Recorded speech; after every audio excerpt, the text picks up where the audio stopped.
आज हम बात कर रहे हैं इलास्टिसिटी ऑफ डिमांड, मांग की लोच। मांग के नियम की हमने बात की थी कि किसी वस्तु की प्राइस तथा उसकी मांगी जाने वाली मात्रा के मध्य जो रिवर्स रिलेशन होता है वो क्या होता है? मांग का नियम, law of demand. Law of demand अन्य बातें स्थिर रहते हुए एक वस्तु की प्राइस घटने पर उसकी अधिक मात्रा मांगी जाती है तथा मूल्य बढ़ने पर उसकी कम क्वांटिटी मांगी जाती है। तो मांग का नियम हमें यह बताता है, और यह नियम केवल एक गुणात्मक कथन है जो मूल्य चेंज के कारण वस्तु की डिमांड में चेंज की डायरेक्शन को बतलाता है, परंतु यह चेंज किस प्रोपोर्शनेट में हुआ है, किस दर में हुआ है, उसकी बात हमें नहीं करता। इट मीन्स मांग का नियम यह तो बताता है कि किसी वस्तु की प्राइस घटने पर उसकी अधिक डिमांड होती है, परंतु यह लो हमें यह नहीं बताता कि किसी वस्तु की प्राइस में कितना परिवर्तन होने पर वस्तु की मांगी गई मात्रा में कितना चेंज होता है। और इसी चेंज को जानने के लिए जो तथ्य सामने आया है, जो विचार सामने आया, that is elasticity of demand, जिसकी आज हम बात कर रहे हैं। First, we have to see meaning of elasticity of demand. The concept of elasticity of demand indicates quantitative relationship between the quantity demanded and its determinants. ये जो क्या बताता है, ये कंसेप्ट जो क्वांटिटिव रिलेशनशिप बताता है किसके बीच में? क्वांटिटी डिमांडेड, जो डिमांड की गई है, और उसके डिटर्मिनेंट्स में, उन दोनों के मध्य में क्वांटिटिव रिलेशनशिप को बतलाता है। Elasticity of demand refers to the degree change in the demand for a commodity in response to change in any of its determinants. किसी भी डिटर्मिनेंट्स के चेंज होने के कारण डिमांड में चेंज हुआ है, उसकी बात करता है elasticity of demand. It means कैसे कैलकुलेट करेंगे इसे? Percentage change in quantity demanded upon percentage change in any one of determinants of demand. किसी भी डिटर्मिनेंट्स जो डिमांड का है उसमें चेंज होने के कारण, कितना प्रतिशत चेंज होने के कारण मांग में कितना प्रतिशत चेंज होता है, उसे हम कहेंगे इलास्टिसिटी ऑफ डिमांड कहते हैं। अब हम बात करेंगे टाइप्स और nature of elasticity of demand. 3 types are there. First, price elasticity of demand, second, income elasticity of demand, and third is cross elasticity of demand. आज जो इस वीडियो में बात कर रहे हैं, that is very important, price elasticity of demand. The changes in the quantity of demand due to change in the price are known as price elasticity of demand. किसी वस्तु के मूल्य में परिवर्तन के कारण या फलस्वरूप उस वस्तु की मांगी गई मात्रा में होने वाले परिवर्तन की माप को हम क्या कहेंगे? प्राइस इलास्टिसिटी ऑफ डिमांड, मांग की लोच कहते हैं।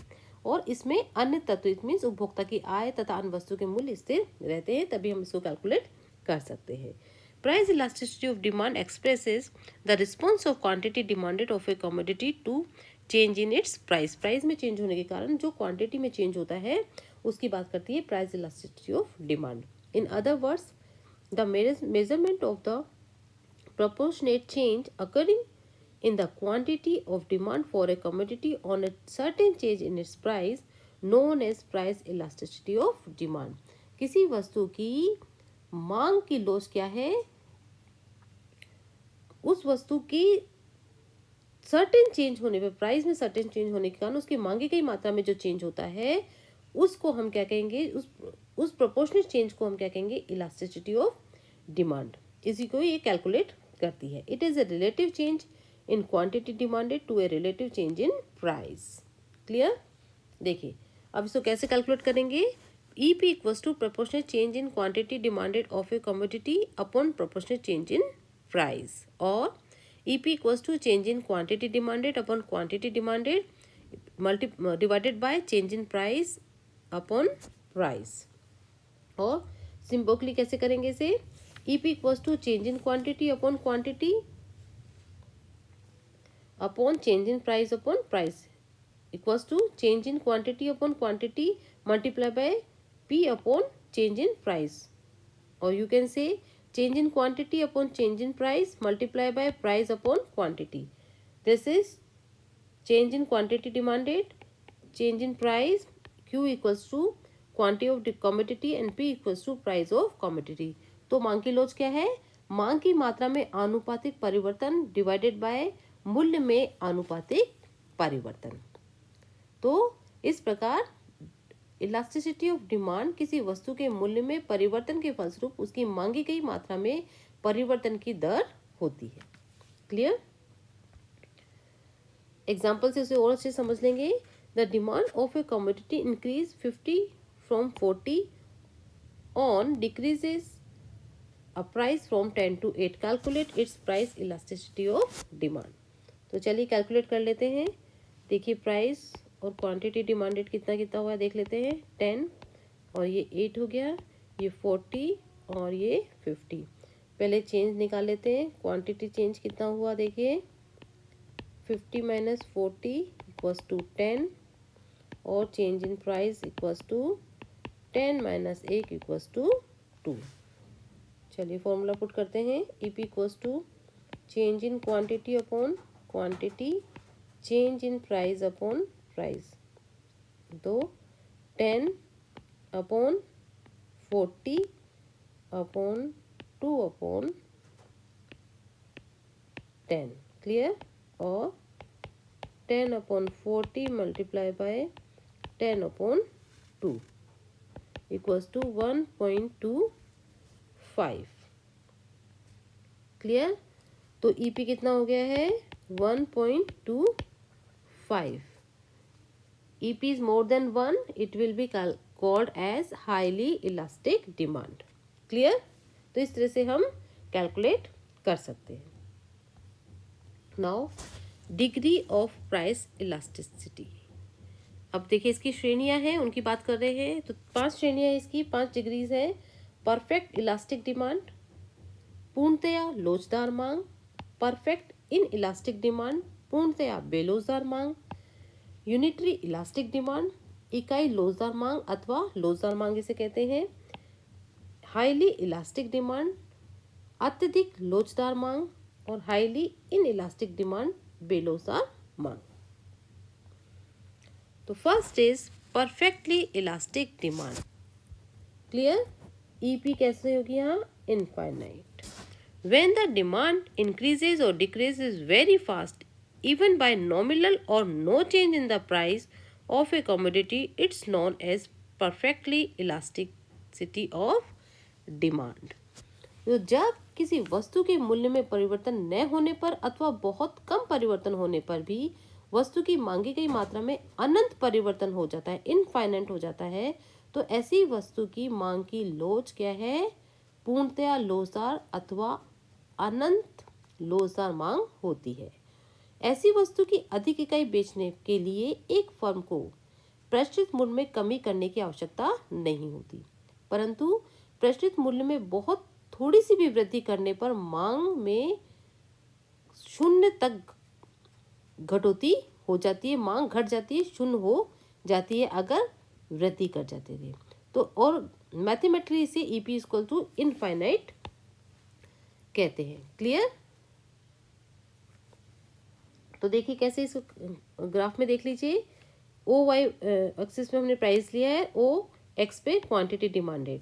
तो यहाँ पे प्राइस जो है दैट इज इनफाइनाइट है, किस प्राइस पर, ओपी प्राइस पर। अगर इसमें थोड़ा बहुत भी चेंज अगर घट, ये कहेंगे अगर वस्तु के मूल्य में थोड़ी सी वृद्धि कर दी जाती है तो ऐसी कंडीशन में मांग घटकर शून्य हो जाती है। तो ऐसी जो मांग की लोच है वो कैसी कहलाएगी, परफेक्टली इन इलास्टिक डिमांड। ये कैसी है, हॉरिजेंटल रहती है ये ओ एक्स एक्सिस पे। क्लियर? तो ओपी वस्तु की मांगी गई मात्रा पे ओ एम जो डिमांड है मान लीजिए, यह हम करते हैं इसी वस्तु पर हम ये और बढ़ती चली जाएगी, इनफाइनाइट हो जाती है। क्लियर? अब बात करेंगे perfectly inelastic demand. EP equals to 0 when price changes substantially and still the demand does not respond, rise or fall, the demand it is known as perfectly inelastic demand. It means जब किसी वस्तु के मूल्य में अधिक परिवर्तन होने पर भी उसकी मांगी गई मात्रा में कोई परिवर्तन नहीं होता या कोई प्रभाव नहीं पड़ता, तो ऐसी वस्तु की मांग पूर्णतया बेरोजगार होती है। पूर्णतया बेरोजगार मांग केवल हम कह सकते हैं कल्पना ही है, क्योंकि व्यवहार में ऐसी मांग देखने को नहीं पाई जाती है। इसमें मांग जो रेखा है, जो लाइन है, आधा रेखा के कैसी होती है, वर्टिकल होती है। क्लियर? जो हम यहाँ देख रहे हैं, देखिए ये वर्टिकल है या डिमांड, डी डिमांड जो है, वस्तु का मूल्य ओपी से बढ़कर ओपी 1 हो जाता है। क्लियर? ओपी से बढ़कर ओपी 1 हो जाता है तो वस्तु की मांगी गई मात्रा कितनी बनी रहती है, OM ही बनी रहती है, ये आगे नहीं बढ़ती है। इट मीन्स EP कैसी है, यहाँ 0 है, मांग में कोई चेंज नहीं हो रहा है। क्लियर? चाहे प्राइस में कितना भी चेंज हो जाए।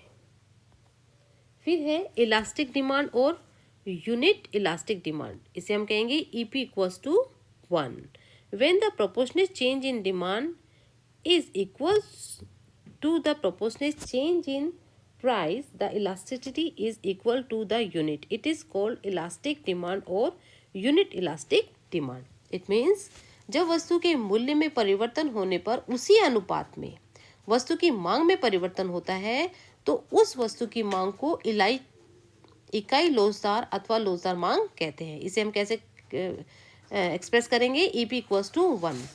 इसमें मांग वक्र का आकार कैसा होता है, रेक्टेंगुलर कह सकते हैं, इसे हाइपरबोला जैसा होता है। इसे कैसे कैलकुलेट करेंगे, इसे हम इस तरह से भी बना सकते हैं। देखिए ये इस तरह से भी बन सकता है, EP या DD अपना डिमांड कर्व है तो इसे ऐसे भी एक्सप्रेस कर सकते हैं। यहाँ ये क्या है, EP इक्वल्स टू 1 कहेंगे इसे। क्लियर? तो देखिए ऐसी कंडीशन में जब वस्तु की मांग, जैसे मान लीजिए प्राइस 10% इंक्रीज हुआ है तो डिमांड में कितनी कटौती होगी, 10% ही डिक्रीज होगा। इट मीन्स जितना प्राइस में चेंज हुआ है वस्तु की मांगी गई मात्रा में उतना ही चेंज होता है, तो इसे कहेंगे प्राइस इलास्टिसिटी ऑफ डिमांड। देखिए यहाँ पर वस्तु का मूल्य OP है, जब वस्तु का मूल्य घटकर OP 1 हो जाता है, क्लियर, तो वस्तु की मांगी गई मात्रा भी कितनी, OQ से बढ़कर OQ 1 हो जाती है। तो जितना प्रोपोर्शनेट चेंज इसमें हुआ है उतना ही प्रोपोर्शनेट चेंज इसमें हुआ है। क्लियर? ये जो प्रोपोर्शनेट चेंज है वो दोनों इक्वल है, तो इसे हम कहेंगे यूनिटरी इलास्टिक और इलास्टिक डिमांड। अब हम बात करेंगे हाईली इलास्टिक डिमांड। इसे हम एक्सप्रेस करेंगे EP is greater than 1 when the proportionate change in the demand of any commodity is more than the proportionate change in the price. It is known as highly elastic demand.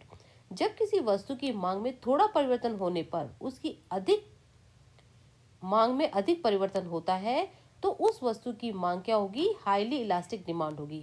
Example के रूप में हम कह सकते हैं कि जब वस्तु के मूल्य में प्राइस में 5% कमी होती है और वस्तु की मांग कितनी बढ़ जाए, डिमांड कितनी बढ़ जाए, क्वांटिटी या डिमांड कितनी बढ़ जाए, 20% इंक्रीज हो जाए। क्लियर? तो इसे हम क्या कहेंगे, वस्तु की अत्यधिक लोचदार मांग या हाईली इलास्टिक डिमांड कहेंगे। इसे हम कैसे एक्सप्रेस करेंगे, EP equals to greater than 1। Clear? प्राय ऐसी अनेक वस्तु हैं जिनके अनेक प्रयोग संभव होते हैं अथवा अनेक ऐसे प्रतिस्थापन होते हैं उनकी मांग अत्यधिक लोचदार मांग होती है। अब इसे कैसे देखिए, सामने हमारे सामने एक जो डायग्राम उसमें कह सकते हैं, यहाँ पे प्राइस OP है फर्स्ट, जैसे ही प्राइस में कमी होती है OP से घटकर OP 1 हो जाती है। देखिए OP से घटकर OP 1 हो जाती है तो डिमांड OQ से बढ़कर OQ 1 हो जाती है। पर जितना प्रोपोर्शनेट चेंज प्राइस में हुआ है उससे ज़्यादा प्रोपोर्शनेट चेंज किस में हुआ है, क्वांटिटी में। क्लियर? तो ऐसी कंडीशन में हम इसे कहेंगे हाईली इलास्टिक डिमांड। जितनी क्वांटिटी चेंज हुई है उससे ज़्यादा, प्राइस में जितना चेंज हुआ है उससे ज़्यादा क्वांटिटी में चेंज हुआ है, तो इसे हम कहेंगे हाईली इलास्टिक डिमांड। क्लियर? अब हम बात करते हैं in elastic demand. When the proportionate change in the demand is less than the proportionate change in the price of the commodity, this is known as inelastic demand. जब वस्तु के मूल्य में अधिक परिवर्तन होने पर भी मांग में अपेक्षाकृत बहुत कम परिवर्तन होते हैं तो उस वस्तु की मांग क्या होगी, इनइलास्टिक डिमांड होगी। एग्जाम्पल के रूप में हम देख लेते हैं कि किसी वस्तु के मूल्य में मान लीजिए 20% कमी हो जाती है, वस्तु की प्राइस में कितना कमी हुई, 20% कमी हुई, और उसकी मांग में जो वृद्धि हुई है वो कितनी वृद्धि हुई, डिमांड में 10% इंक्रीज हुआ है। देखिए प्राइस में 20% कमी हुई, मांग में 10% इंक्रीज हुआ है, तो वस्तु की मांग क्या होगी, बेलोजार अथवा इकाई से कम लोजार कहलाएगी। इसे हम कैसे एक्सप्रेस करेंगे, ईडी इज ग्रेटर देन 1, यह हमने एक्सप्रेस कर रखा है। क्लियर। तो देखिए प्राइस ओपी है, ओपी 1 जो पहले हम बात करेंगे, प्राइस है ओपी 1, जैसे ही प्राइस घटकर ओपी हो जाती है। क्लियर। वस्तु की मांगी गई मात्रा ओ क्यू से बढ़कर ओ क्यू 1 हो जाती है, ओ क्यू से बढ़कर ओ क्यू 1 हो जाती है, लेकिन जो ये प्रोपोर्शन चेंज है वो प्राइस में जितना प्रोपोर्शन चेंज है उससे कम है, तो ये क्या कहलाएगी, इनइलास्टिक डिमांड। क्लियर। ये हमने बता दिया है, चेंज जितना हुआ है उससे ज़्यादा चेंज, जितना चेंज प्राइस में